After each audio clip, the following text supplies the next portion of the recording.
Welcome. In this video, Tectran Devices will introduce its cold switch logic device, part number TD74CSW. This device virtually eliminates plasma discharge between relay contacts. The C-switch, as we refer to it, can extend the life of an expensive high-energy relay tenfold or more, and is especially useful when switching RF high-frequency relays in a system design. Before we start, so there's no confusion regarding various terms used to describe relay operation during this video, cold switching is the same as carry-only switching, also sometimes referred to as dry switching. The term hot switching is also sometimes called wet switching. So the vernacular terms wet and dry when referring to relay operation are not referring to moisture, but instead whether or not an electrical potential is present across relay contacts before contacts are allowed to close or open. These terms are related to conditions that can either prevent or incite plasma discharge. I'll remove the cold switch logic device from its sample case now. As you can see, the C-switch is no larger than a postage stamp. It has surface mount components on both sides of a 4-layer substrate and is designed to plug into either a vertical or horizontal card edge connector like these here. Make sure you purchase one of these nylon keys with the connector and insert it between pin 2 and 3 as it appears here. These card edge connectors are available from Sullins as well as other vendors. Refer to the data sheet for pinout instructions. Our C-switch is available in 2 configurations. The A version employs your system pour or power on reset. The B version has the pour built in. Both versions operate off a 5-volt DC supply. The C-switch is configured using an interactive logic circuit that generates a unique waveform algorithm with 2 outputs, triggered by one on-off input signal as it appears here on the datasheet. If power is interrupted before either the make or break cycle is completed, each embedded RC timing cap is automatically shorted, guaranteeing the full charge period and accurate timing cycle with each subsequent make or break delay. Those delay periods are controlled based on values of 2 external resistors selected by the designer, referred to as Rx and Ry. The C-switch is designed for reliability. Ground planes are buried between the laminates to protect against EMI and RFI. All inputs are ESD protected. The C-switch outputs can sync up to 50 milliamps. First, in order to cold switch or operate a relay in its carry-only mode, you must gain control of both the voltage delivered to the relay contacts that switch your load and the relay coil. This can be done as displayed in this concept drawing. The cold switch algorithm waveform here, as it also appears in the C-switch data sheet, displays how the C-switch uses your system's on-off input signal to take control of 2 output signals, the high voltage rail control signal and the signal used to control and drive the relay coil.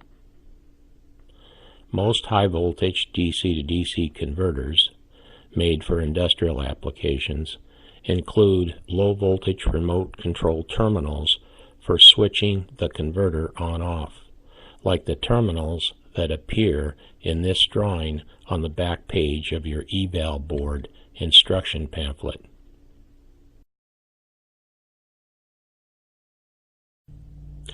If you're not employing an off-the-shelf DC to DC converter in your design, and instead you plan to design your own converter, on-off control of a converter's output rail is usually achieved using the shutdown pin on the DC converter's pulse width modulator, or by driving the inverter pin low on the pulse width modulator's air amplifier, as shown here in App Note 1013. If you're employing a triac to control a rectifier and a bank of filter caps isolated off of AC mains, you can interrupt the gate signal. If you're employing a high voltage simple switcher or buck converter, you can simply use its shutdown pin. There are other methods used to control a system's high voltage rail, detailed in our App Note 1013. In this App Note, we will also provide examples of circuits used to speed up the bleed-off time of filter caps to drain the potential across relay contacts. Of course, DC converters that operate using high-speed switchers will employ smaller filter caps and drain much faster than DC filter caps charged by 50 or 60 Hz AC mains current. To switch a relay's coil on-off, the typical method is to employ a small gate driver, a MOSFET switch, and a reverse recovery diode across the relay's coil, as displayed earlier in the concept drawing. If you're wrestling with the thought of needing to gain control of your high voltage rail, consider this. Current build standards for electromedical power sources and standards for many industrial applications actually require you kill or turn off all switches in your system's entire powertrain while in the idle state. That includes pump switches in your power factor correction or pre-regulator circuit, your DC to DC converter, and in any downstream high-frequency oscillators in order to comply with the new strict EMC standards. In fact, the only power they allow on during the idle state is your low voltage power for control and indicator circuits. Tectran Devices offers a software development tool which you can download from our website that will help you quickly arrive at the values for external RX and RY resistors based on the specific operate and release delays provided by the relay manufacturer and your measured system drain delays. These specifications are typically in milliseconds. This software calculator is formatted using Excel and lets you save resistor values for a number of RX, RY delay periods when configuring a system with more than one relay. You simply enter the time in milliseconds, and the resistor value is displayed to the right in this column.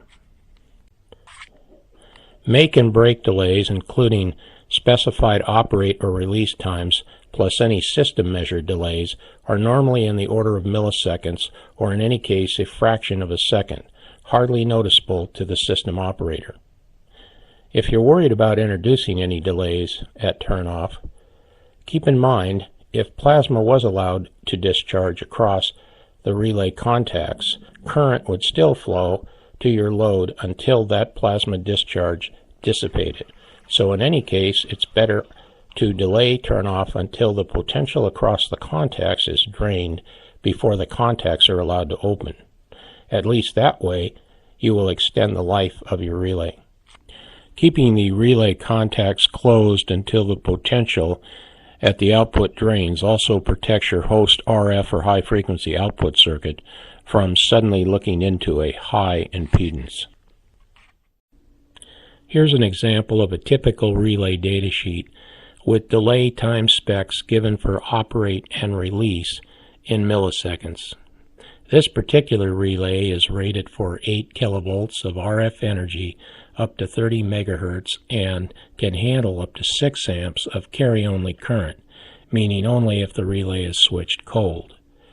As you can see by the release time given, there is no way in most cases power is going to have enough time to dissipate across the relay contacts at break.